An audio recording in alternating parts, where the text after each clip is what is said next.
నిజంగా ఈ 13 రోజుల జైలు జీవితం తర్వాత నేను పదే పదే చెప్పే మాట ప్రతి మీటింగ్ లో, మొన్న హైదరాబాద్ లో, అంతకుముందు జైలు నుంచి విడుదలైన తర్వాత బాధ్యత మరింత పెరిగింది అని. నిజంగా అలీబాబా ఎక్సౌ చోర్ నన్ను జైలుకు పంపించకపోయి ఉంటే నేను ఇవాళ కొండా లక్ష్మణ్ బాపూజీ విగ్రహం ముందు నిలబడేవాడిని కాదేమో. నేను నా ఇంటర్వ్యూలు చేసుకుంటూ ముందుకు వెళ్ళిపోయేవాడినేమో. అక్కడ డాక్టర్ బిఆర్ అంబేద్కర్ ని అక్కడ ఆయనకి నివాళి అర్పించేవాడిని కాదేమో. ఈ చేనేత కార్మికుల సమస్యలని ఇంకా కసిగా గట్టిగా ముందుకు తీసుకెళ్లాలన్న ఆలోచన నాకు రాదేమో నిజంగా. ఎందుకంటే అలాంటి గొప్పనైన అవకాశాన్ని నాకు ఈ పోలీస్ వ్యవస్థ కల్పించింది. అలీబాబా ఎక్సౌ చోర్ ఎందుకు అంటున్నానంటే, అలీబాబా ఎవరో మీకు తెలుసు. ఎక్సౌ చోర్ ఎందుకు అంటున్నానంటే, ఒక్కొక్క ఎమ్మెల్యే ఏ రకంగా తెలంగాణ రాష్ట్ర ప్రజల సంపదని దోచుకుంటున్నారని అందరికి అర్థమవుతుంది. సో ఈ బాధ్యత నాకు పెరిగింది. వ్యవసాయ రంగం తర్వాత అతిపెద్ద రంగం ఏదైనా ఉందంటే అది చేనేత రంగం. దాని గురించి మాట్లాడే ముందు నాకు ఈ పద్మశాలి ఐక్య వేదిక ఆధ్వర్యంలో నాకు ఒక ఫ్లెక్సీ కట్టి ఇంత పెద్ద ఈ సమావేశాన్ని ఏర్పాటు చేసి నాకు, నా కుటుంబానికి, జర్నలిస్ట్ లోకానికి మద్దతు ఇచ్చిన పద్మశాలి ఐక్య వేదిక ప్రతి ఒక్కరికి, అందరూ నా తండ్రి లాంటి వాళ్ళే, నాకన్నా పెద్దవాళ్ళే, మీకు నిజంగా పాదాభివందనం, సెల్యూట్ చెప్తున్నా. దయచేసి జర్నలిస్టులని కాపాడుకోండి, జర్నలిస్టులని రక్షించుకోండి. అలాంటి వాళ్ళు ఉంటాం, ఇంకా బయటికి రాని వాళ్ళు కూడా చాలా మంది ఉంటారు. ఇలాంటి ప్రోగ్రామ్స్ ద్వారా వాళ్ళు కూడా బయటకు వచ్చి గట్టిగా మాట్లాడే అవకాశం ఉంటుంది. ఇక వ్యవసాయ రంగం తర్వాత అతిపెద్ద రంగం చేనేత రంగం. ఈ చేనేత రంగాన్ని పూర్తిగా ప్రభుత్వాలు విస్మరిస్తున్నాయి, అసలు కనీసం కూడా పట్టించుకోవట్లేదు. చేనేత రంగ కార్మికుడికి ఎందుకు నగదు బదిలీ డైరెక్ట్ గా జరగదు అని మనం ఖచ్చితంగా ప్రశ్నించాల్సిన అవసరం ఉంది. ఏదో ఒక చిన్న చిన్న పథకాలు పెట్టి, సంక్షేమ పథకాలను పెట్టి ఇదే మేము గొప్పగా చేస్తున్నాం, సంవత్సరానికి 100 కోట్లు పెడుతున్నామని అంటున్నారు. ప్రతి సోమవారం ఖద్దరు షర్ట్ వేసుకుంటున్నాను, ఖద్దరు మాస్క్ పెట్టుకుంటున్నాను, ఇక మీ జీవితాలు బాగుపడ్డాయని అంటున్నాడు ఒక ఆయన ట్విట్టర్ లో పెట్టి. ఒక హీరోయిన్ ని బ్రాండ్ అంబాసిడర్ గా పెట్టి మీ బతుకులు మారిపోయినాయి అంటున్నారు. ఏం మారాయి చేనేత కార్మికుల బతుకులు? నేను ఒక చేనేత కార్మికుడి బిడ్డనే. మా నాన్న ఇప్పటివరకు ఇంకా మొగ్గం నేస్తూనే ఉంటాడు, కాటన్ చీరలు నేస్తూ ఉంటాడు. నాకు కొంచెం వచ్చు కానీ మొత్తం పూర్తి స్థాయిలో రాదనుకోండి. అంటే నాకు ఆ పెయిన్ తెలుసు, ఆ బాధ తెలుసు. నా ఇంటి చుట్టుపక్కల కూడా చాలా మంది హైదరాబాద్కు వచ్చి బజ్జీల బండి పెట్టుకున్న వాళ్ళు ఉన్నారు, బట్టల షాపుల్లో పనిచేస్తున్న చేనేత కార్మికులు ఉన్నారు. మా ఫాదర్ కూడా 3,000 నుంచి 5,000 వరకు మాత్రమే సంపాదించేవారు ఒకప్పుడ. నాకు 2 అక్కలు, ఒక అన్న, నేను. మా కుటుంబం మొత్తాన్ని ఆ డబ్బులతోనే పోషించేవాళ్ళు. చివరికి ఆయన ఇంకా మొగ్గం నేస్తూనే ఉన్నాడు. చేనేత కార్మికుడి బతుకు ఏ స్థాయిలో ఉంది అంటే ఈ ప్రభుత్వాల నిర్లక్ష్యం ద్వారా. ధైర్యం ఉంటే బతకాలి, లేకపోతే ఇక ఆత్మహత్య చేసుకొని చచ్చిపోవాలి. అసలు ఈ ప్రభుత్వం దగ్గర ఒక లెక్క ఉందా? ఎంతమంది చేనేత కార్మికులు ఆత్మహత్యలు చేసుకుంటున్నారు? ఆ కార్మికులకు ఏమైనా ఇస్తున్నామా? ఎలాంటి వెసులుబాటు, ఎలాంటి సహాయం, ఎలాంటి ఆర్థిక సహాయం ఆ కుటుంబాన్ని ఆదుకున్న పరిస్థితి కూడా లేదు.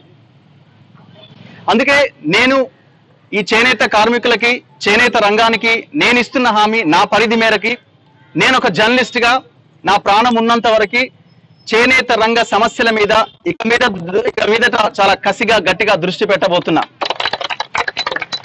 మీ చేతిలో ఉన్న ఒక్కొక్క మొబైల్ ఒక మిసైల్ అనుకోండి.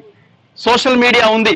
ఈ సోషల్ మీడియా ద్వారా మీ చుట్టూ జరిగే వ్యవస్థలో జరిగే తప్పులని ప్రశ్నించండి, మీకు జరిగే అన్యాయాన్ని ప్రశ్నించండి, మీకేం కావాలో అడగండి. ఇది జరగాల్సిన అవసరం ఉంది.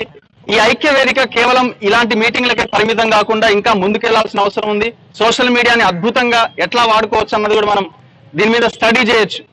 ప్రశ్నించడం ద్వారానే మనం మన హక్కుల్ని సాధించుకోగలుగుతాం.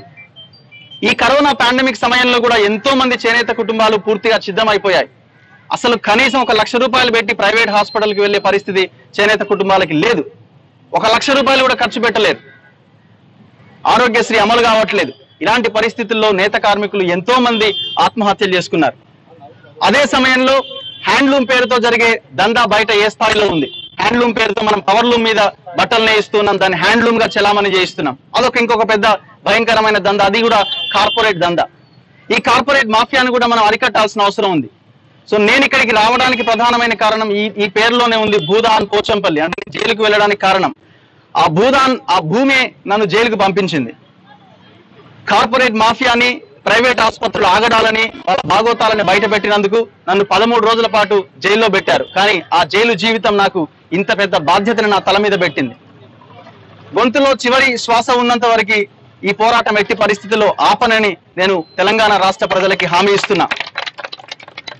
గతంలో ఒక ఆయన మాట్లాడిండు, 1,00,000 నాగళ్లతో దున్నుతాం రామోజీ ఫిలిం సిటీనని. పాషం యాదగిరి సార్ డైలాగే ఇది. సార్ నేర్పించిన డైలాగే, సార్ నేర్పించిన యాసన ఆయన వాడేదంతా. గంటలు కూర్చొని సార్ దగ్గర నేర్చుకున్న మాటలు ఇవన్నీ. ఇన్నారెడ్డి గారు కూడా ఇక్కడే ఉన్నారు. ఆయన ఇవాళ ప్రభుత్వ భూములని మొత్తం దాదాపు 20,000 50,000 ఎకరాల భూమిని అమ్మకానికి పెట్టిండు.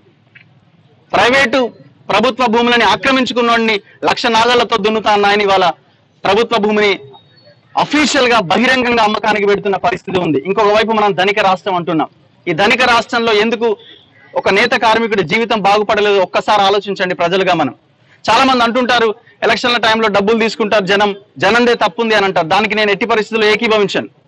మేధావులైన చాలా మంది మాట్లాడలేని పరిస్థితిలో ఉంటే పూట గడవని ఒక కార్మికుడు, పూట గడవని ఒక ప్రజలు ఏ రకంగా మాట్లాడగలుగుతారు? ఇవాళకి ఒక 50 రూపాయలు ఇస్తే ఆ పూట గడిస్తే చాలు అనుకున్న వాళ్ళు తీసుకుంటారు డబ్బులు. ఏం చేస్తారు? ఫంక్షన్ హాల్లో కూర్చోబెట్టి ఎలక్షన్స్ రాగానే మీకు రేపొద్దున మాకు ఓటేయకపోతే కళ్యాణ లక్ష్మి కట్టు లేకపోతే పెన్షన్లు కట్ట అంటే భయపడకుండా ఏం చేస్తారు? సో అందుకే జర్నలిస్టులు కానీ మేధావులు కానీ ప్రశ్నించాల్సిన అవసరం ఉంది.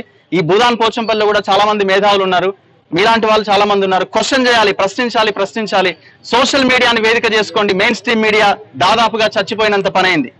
అది కూడా కొద్ది రోజుల వరకే, తాత్కాలికమే. ఈ జర్నలిజాన్ని బతికించే బాధ్యత కూడా జర్నలిస్టులుగా మనమంతా తీసుకోవాల్సిన అవసరం ఉంది. ఖచ్చితంగా బతుకుతుంది. మార్పు అనేది సహజం. ఇవాళ ఇలా రాజ్యం నడుస్తోంది, రేపొద్దున ఎల్లకాలం నడుస్తుందన్న గ్యారంటీ లేదు, ఉండదు కూడా.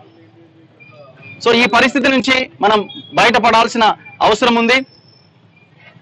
ఒక సవాల్ నేను చేస్తున్నా ఈ వేదిక నుంచి. భూదాన్ పోచంపల్లి కొండా లక్ష్మణ్ బాపూజీ, ఈయనే జల దృశ్యంలో ఏం జరిగిందో మనందరికీ చరిత్ర తెలుసు. పాషం యాదగిరి గారు, ఇన్నారెడ్డి గారు మనందరికీ చెప్తున్న చరిత్ర. యూట్యూబ్ లో నేను కూడా చాలా వీడియోలు చేశాను, ఏ రకంగా మోసం చేశారు ఆయన్ని అని.